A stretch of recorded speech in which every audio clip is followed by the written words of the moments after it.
The meeting room was large and cold, filled with the soft hum of alien machines. Strange lights glowed from the walls. Soldiers stood at every corner, some in silver armor, others in dark alien suits with glowing eyes. They did not speak. They only watched. In the center, a long black table separated two groups. On one side sat the United Coalition, a group of human and alien leaders trying to keep peace across the galaxy. On the other side sat the Targari, tall, muscular aliens, with red skin, black armor, and yellow eyes. They were known for violence. They had destroyed 6 planets in the last 3 years. Targari didn't believe in peace. They believed in strength. Still, this meeting had to happen. War was too expensive for both sides, so they tried diplomacy one last time. Among the humans sat a man named Aaron Holt. He was not a general, not a leader, not a soldier. He was a translator. He wore a simple gray suit, no weapons, no medals. His face was calm, almost bored. His hands rested quietly on his eye. He looked like a man waiting in line at a library, not someone about to face a room full of killers. The human ambassador leaned toward him. "Just translate, Holt. Nothing more." Aaron nodded. Of course. The Targari warriors looked at him and laughed. One of them, a young fighter with sharp teeth, pointed at Aaron. "Is this your warrior? This soft one?" he said in the Targari tongue. Another hissed, "Humans send a weakling to speak for them? We should crush him first. He won't even scream." Aaron didn't respond. He simply watched. His eyes, calm and unreadable, scanned the room. The Targari leader, General Krax, stood up. His voice was deep and thunderous. "We are not here to make peace. We are here to tell you the terms of your surrender or your death." Aaron translated his words calmly for the coalition members. His voice was flat, emotionless. Then the coalition ambassador replied, "We offer shared territory, trade rights, and peace." Aaron translated again, carefully, correctly. No emotion. The room filled with noise, growls, threats, laughter. The Targari shouted in their language, fast and full of hatred. Some slammed their fists on the table. Others pulled knives and pressed them into the table's metal edge. One Targari stood and shouted something strange, a phrase that most translators would not understand. But Aaron did, and that's when his eyes changed. His calm face slowly hardened. His hands, resting on the table, curled into fists. Then he stood up. The room froze. No one had asked him to speak. The Targari stared, confused. The humans stared too. General Krax narrowed his eyes. "Sit down, translator. You are not part of this."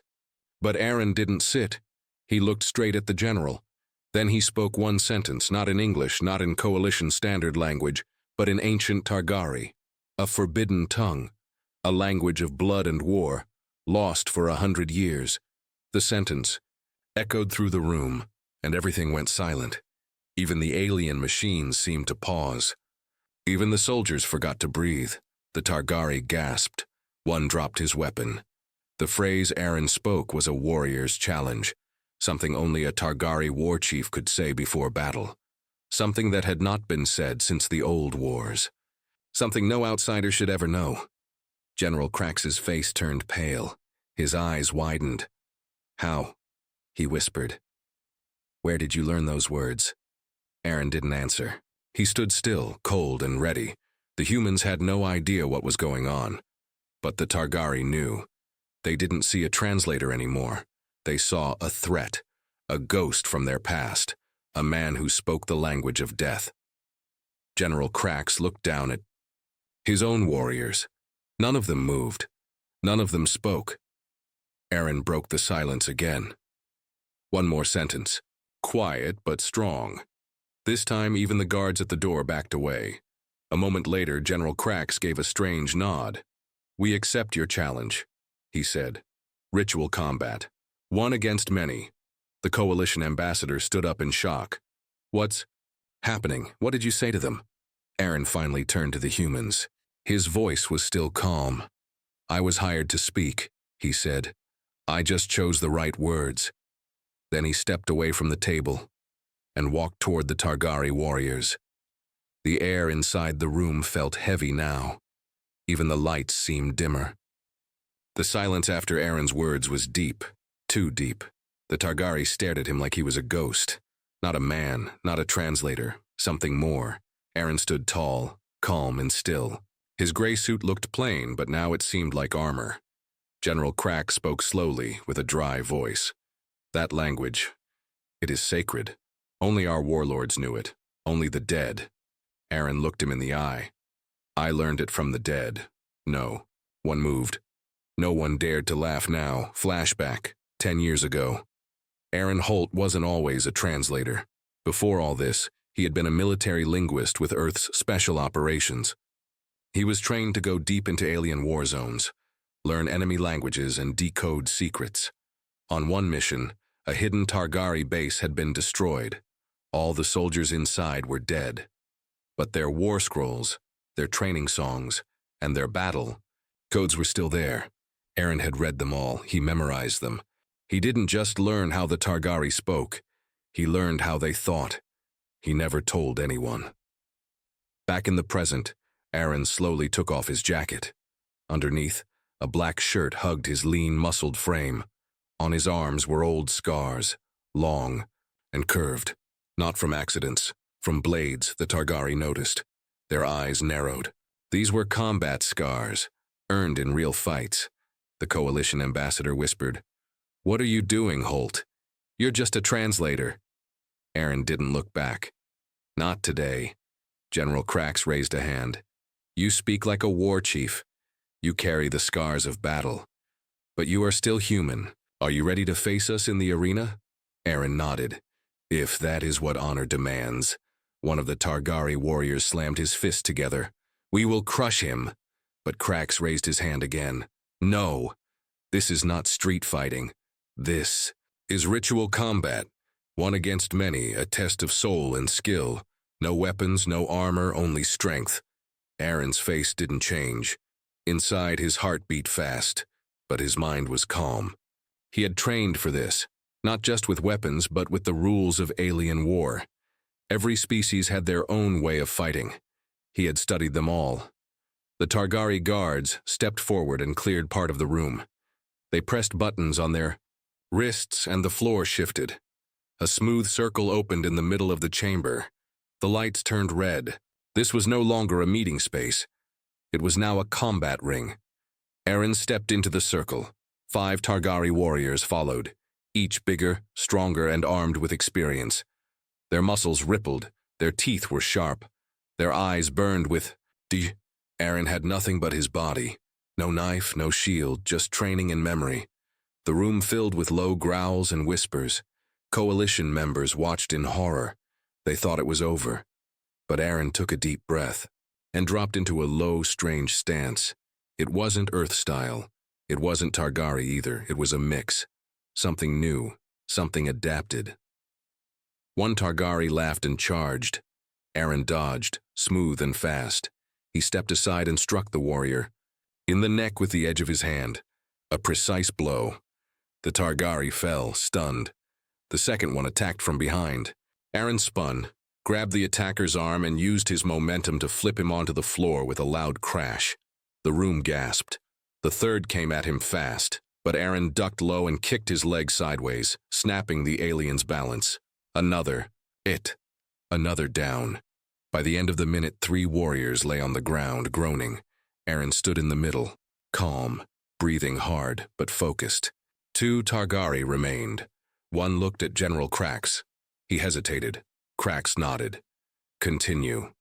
The fight wasn't over, but now everyone in the room was watching Aaron with new eyes. Not as a translator, not even as a soldier, but as something else. Aaron Holt stood still in the center of the red-lit combat circle. His gray shirt was dark now with sweat. His chest rose and fell with quiet breaths. 3 Targari warriors lay around him, groaning or unconscious. The last 2 fighters stepped, forward angry and alert. Their eyes were sharp now, no more laughing. One of them circled left, the other moved to the right. Aaron adjusted his stance. The room was silent. Even General Crax leaned forward slightly, watching closely. The coalition officials on the other side of the room looked confused. "How is this even possible?" one whispered. "He was just a translator." But Ambassador Lee, the human diplomat, kept watching Aaron with wide eyes. "He's more than that," she said, "much more." Flashback, 6 years earlier. Aaron had been pulled out of a deadly hostage mission on a moon near Proxima Centauri. His unit had been wiped out. He alone survived by using his skills, not with guns, but with words. He had talked the alien hostage-takers into fighting each other instead. After that, the military offered him medals. He refused them. Then they offered him a job in Black Ops. He refused that too. Aaron just walked away, vanished from Earth Command. He didn't want to fight anymore, but deep inside he knew he still could. Back in the present, the 2 remaining Targari attacked. One went high, swinging both arms like clubs. Aaron ducked low and rolled forward. As he passed the second warrior, he kicked his legs out from under him. The Targari slammed into the floor with a loud crack. Aaron turned fast, using the first warrior's own force against him. He grabbed the alien's arm, twisted, and brought him to his knees. The crowd of warriors watching began to murmur. Aaron stepped back. The last Targari warrior tried to rise again, but his legs shook. Blood dripped from his mouth. He knelt down slowly and bowed his head. He had lost. Aaron stood tall in the center. No cheering, no anger. Just respect. Then, something happened that no human in the room expected. General Krax, the great leader of the Targari, stood and clapped, a slow, heavy clap. 1, 2, 3 beats. Every Targari in the room followed. A loud, deep rhythm filled the chamber. Not applause like humans do, but a warrior's sign of honor and surrender. Aaron bowed his head slightly. Ambassador Lee stood from her seat. "What does this mean?" Krax stepped forward. "Your translator has won our respect. He has spoken in the voice of our ancestors, and he has fought in the old ways. We will speak peace." Lee looked at Aaron, stunned. "How did you—" Aaron gave a small shrug. "I listened, that's what translators do." Later, as the crowd moved to another chamber for peace talks, Aaron stood alone near the combat circle. His hands were still shaking, but not from fear, from control. He had held back. He could have killed them. He chose not to. Suddenly, a soft voice spoke behind him. It was a young alien tech assistant, one of the silent workers during the meeting. She looked nervous. "There is something you should see," she said.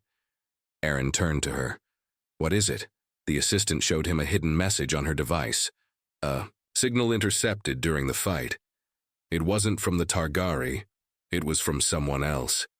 A third party had wanted this meeting to fail. A human voice was on the recording. Someone had paid to make sure peace never happened." Aaron's eyes narrowed. So this wasn't just about Targari anymore. This was bigger, and blood would fall again. Soon. Aaron stood at the edge of the room, staring at the screen in the young alien assistant's hands. Her skin was pale blue, and her eyes flicked nervously between him and the message. The screen showed a short audio clip. A human voice spoke in a low whisper. "Make sure it ends in blood. If peace is signed, we lose everything." Aaron's face stayed calm, but his hands curled into fists. "Where did this come from?" he asked. The assistant looked around before answering. "It was hidden in the transmission logs, sent from a ship in orbit. Not Targari, not Coalition, human-built, but off-record." Aaron took a deep breath. He had just survived ritual combat with 5 Targari warriors. He had earned their respect, something no other human had done. He had thought the danger was over. But now a new enemy had shown its face, not an alien threat, a human one. The assistant leaned in. "What will you do?" Aaron looked up. "Translate." She blinked. "Translate?" He nodded. "I'll translate their actions into something everyone can understand." The assistant didn't speak again. In the main chamber, General Krax now sat at the peace table. His armor was off, replaced with a ceremonial robe. Around him sat other Targari leaders. On the other side, Ambassador Lee and other coalition members prepared the first draft of the treaty. Krax glanced toward the entrance. "Where is the translator?" Lee replied. "He'll return soon." But Krax's eyes narrowed. "He is not just a translator. He's a weapon, and I believe he has one more war to fight." Meanwhile, Aaron moved quickly through the narrow halls of the station. His footsteps were silent, his mind focused. He entered a dark storage room where his small translator bag had been left earlier. From a hidden compartment inside it, he pulled out a thin black wristband. He tapped it twice. It blinked red. This wasn't just a translator tool. It was a military override device, a piece of gear used only by elite infiltration teams. The military thought he'd returned it long ago.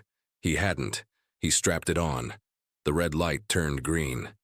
Now he could tap into station systems, scan life, signs, jam weapons, and, if needed, disable escape pods. Aaron activated it and whispered, "Find source of transmission." The band buzzed. A hologram showed the location.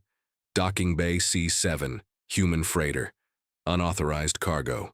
2 armed guards. Aaron's jaw tightened. He slipped into the shadows. At Docking Bay C7, 2 men in black armor stood near the freighter. They were human, but not part of any known group. No insignias, no ID. Inside the ship, 3 more armed. Men prepared something, a small silver box with blinking lights. It wasn't a bomb, it was a virus, designed to crash the peace system on the station, lock doors, and spark chaos. Once fear spread, the Targari would panic. Talks would break. War would restart. But before they could activate it, a shadow moved. The first guard didn't see it. His head snapped sideways, Aaron's elbow cracking into his skull. The second turned, but Aaron grabbed his wrist and twisted the gun away. A short fight followed. Fast, brutal. When it ended, Aaron stood alone, 5 bodies unconscious around him. He stepped into the ship's control room, looked at the virus device. Then he tapped his wristband. "Override command, neutralize tech, lock room." The machine shut down. The door sealed. The virus was dead, and so was the plan to destroy the peace. Back in the chamber, General Krax stood suddenly. He looked toward the entrance. A moment later, Aaron walked in. His shirt was torn, blood on his sleeve. A long scratch across his cheek. Everyone stared. Ambassador Lee whispered, "What happened?" Aaron answered simply, "The war almost restarted. I ended it before it began." He reached into his pocket and threw a data chip onto the table. "Here's the proof. Human traitors. Paid to stop this treaty. You should know who funded them." Krax stared at him, then smiled. "You don't fight like a warrior," he said. "You fight like a shadow." Aaron looked around the room. Then he said, "Peace doesn't survive by itself. Someone always has to bleed to protect it." Aaron's words echoed across the chamber. "Peace doesn't survive by itself. Someone always has to bleed to protect it." Everyone was quiet. General Krax stood slowly. "You say humans plan to break this peace, to push us into war again?" Aaron nodded. "Not the coalition, a group working in secret for profit. They sell fear." He pointed to the data chip. "Their names, messages, and payment trails are all here." Krax took the chip, holding it like a weapon. "And you destroyed their plan?" Aaron didn't answer with words. He simply rolled up his sleeve, blood, bruises, and dirt covered. "His arm," that was his answer. Ambassador Lee looked shaken. "We were moments from disaster. Why didn't you tell us earlier?" Aaron's eyes were cold now. "Because if I told you, we'd still be talking. They'd be gone by now. You needed this peace, and I needed them to think we were blind." Krax laughed softly. Not mocking, respectful. "I was wrong about you, human. I thought you were weak, just a translator." Aaron turned his head. "I am a translator. I just understand more than words." Elsewhere, far above the station, a man watched the treaty signing from a dark command ship. He wore a sleek black uniform. A scar crossed his face from jaw to eyebrow. He was Director Varn, leader of a hidden group known only by whispers, the Quiet Chain. They made profit from chaos. They worked in the dark, making wars last longer, sabotaging peace and selling weapons to both sides. One of his agents walked up to him. "Sir, the plan failed. The translator," he stopped it. Varn's lips curled. "Translator, he's not just that. He's a leftover shadow from Earth's old programs. I thought he disappeared years ago." "He didn't," the agent said. "And now he knows about us." Varn nodded once. "Then we'll deal with him." He turned toward the stars. "Prepare." The second wave. Back on the station, celebrations were beginning. The Targari and coalition leaders signed the first page of the peace agreement. Cheers rose. Lights turned blue and gold. Aaron stood near the wall, alone. Ambassador Lee approached him. "You should be up there. Everyone's calling you the blood translator." Aaron smiled faintly. "I'm not interested in fame." Lee frowned. "Then what do you want?" Aaron looked out the station window toward the stars. "I want to find who sent those men. I want to end the war behind the war." Lee hesitated. "That's not your job," Aaron replied. "It wasn't my job to fight in the arena either." Later that night, Aaron entered his quiet quarters. The lights were low, his body ached, his arms were sore, but his mind was racing. He tapped into his wrist device again. A message appeared. "Trace found. Codename. Quiet Chain. Location. Unknown. Threat level. Extreme." Aaron stared at it. The battle wasn't over. It was just beginning, but now he had a target. He whispered to himself, "You wanted a war. You're about to meet the wrong translator." Aaron didn't sleep that night. He sat alone in his small station room, lit only by the glow of the stars outside the window. His wristband was open in front of him, showing code, symbols, and hidden messages. He had followed languages his whole. But this was different. The Quiet Chain didn't speak like governments or soldiers. They used shadows, lies, and money. Their language was hidden in bank codes, signal echoes, and false treaties, and Aaron could read it. He whispered, "Every system has a pattern, even the ones built to hide." Then his wristband beeped. "Match found. Deep space relay, unregistered, drifting near Sector 12. Aaron leaned forward. "That's your next hiding place, isn't it?" The next day, he met with Ambassador Lee. "I need a ship," he said simply. She frowned. "Where are you going?" "To find what's behind the Quiet Chain," he said. "I've traced one of their relay points. If I can tap into it, I might hear the voices behind the curtain." Lee hesitated. "You're talking about tracking. A shadow network. That's not a mission, it's suicide." Aaron looked her straight in the eye. "It's also the only way to stop the next war." She sighed, then nodded slowly. "I'll get you a stealth shuttle. One seat, silent engines, no tracking." 2 hours later, Aaron launched from the station in a black triangular shuttle. Silent, fast, invisible to most sensors. The stars stretched around him.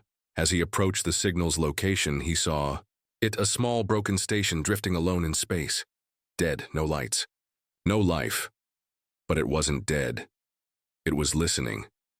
He latched onto it carefully and stepped inside. The halls were cold. No air, no movement, just silence. He connected his wristband to the relay node and downloaded the data. Thousands of files. Coded. Messages. Paid transfers. Orders for sabotage. A long, dark web of wars across the galaxy, all touched by human hands. Aaron's face stayed calm, but inside he felt it. Anger. Someone was selling Earth's peace for profit. Suddenly, a click. He wasn't alone. A figure stepped from the dark.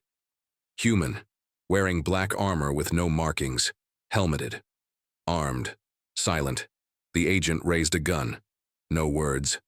Aaron moved fast, grabbing a broken pipe from the wall. The blast from the gun missed by inches. Aaron slammed the pipe into the agent's arm, knocking the gun away. They struggled in the dark hallway, both trained, both fast. But Aaron fought smarter. He twisted, slid behind the agent. locked his arms, and forced him to the ground. Then he removed the helmet. The face underneath was young, barely 20. Scared, Aaron held up the wristband. "Why work for them?" The agent spat blood. "They pay, and they're everywhere, even inside Earth Command." Aaron's eyes narrowed. This wasn't a gang. This wasn't just a black market group. It was an infection, inside his own people. He downloaded the last file from the relay. Then he activated the station's self-destruct. Time to burn the infection. He dragged the agent onto his shuttle and escaped as the old relay exploded behind them, a fireball of secrets erased from space. Later, in orbit above a quiet moon, Aaron opened the last file. One name flashed across the screen: Director Varn, and below that, next target for peace disruption, Targari Homeworld Summit, 72 hours. Aaron stared out the window. "They're not done," he whispered, "but neither am I." The Targari Homeworld Summit was only 72 hours away. It would be the first time in history that every Targari clan and human ambassador would meet on one planet, under one flag, to sign the final peace pact. But now Aaron knew the truth. Someone planned to kill it. Again. Aaron flew low over the red clouds of Targara Prime. The air was thick with ash and wind. The ancient mountains stretched wide, with long black stone roads leading toward the summit towers. In his shuttle, Aaron studied the stolen files from the quiet chain. One message stood out: "Stage the attack during the peace signing. Blame the humans, collapse the alliance, restart the arms contracts. A fake human ambush. Recorded, broadcasted. A lie designed to spark a war." Aaron whispered. Not this time. Inside the summit, hundreds of alien leaders gathered. Targari, warlords wore ceremonial armor. Human diplomats wore formal suits. Flags hung high. At the center, a tall black table held the treaty. Aaron entered through a side door. He wasn't wearing a uniform. No gun. Just his translator gear. And his wristband. Ambassador Lee saw him. "You're not supposed to be here. What are you?" Aaron cut her off. "There's a bomb hidden inside the translation drones. When they activate during the signing, it'll trigger. Someone wants to frame us." Lee's eyes widened. "Do you have proof?" Aaron handed her a small data chip. "Everything's on here: names, payments, signals, even Varn's voice." She ran towards security, but it was already too late. One of the floating drones near the ceiling began to beep. A voice echoed, "The humans lie. They came to kill our leaders." Chaos erupted. Guards raised weapons. Targari shouted. Human diplomats. Panicked, Aaron jumped onto the table. "Stop!" he shouted. Everyone froze. Aaron raised his wristband and played one recording. Varn's voice filled the hall. "Let the bomb go off during the treaty, then leak the video. They'll kill each other. Then we profit." Silence. Then, one of the drones dropped from the ceiling. A bomb. Aaron ran and caught it mid-air, barely locking it into his wristband's override system. The lights turned red. The timer stopped at 0001. Aaron fell to his knees, breathing hard. He had just stopped a war with 1 second left. Hours later, the room was calm again. The traitors inside the summit, 4 human agents, were arrested. Targari security honored Aaron with a warrior's band. Ambassador Lee hugged him. "You saved the future," she whispered. Aaron shook his head. "No, I delayed the past from coming back." She smiled.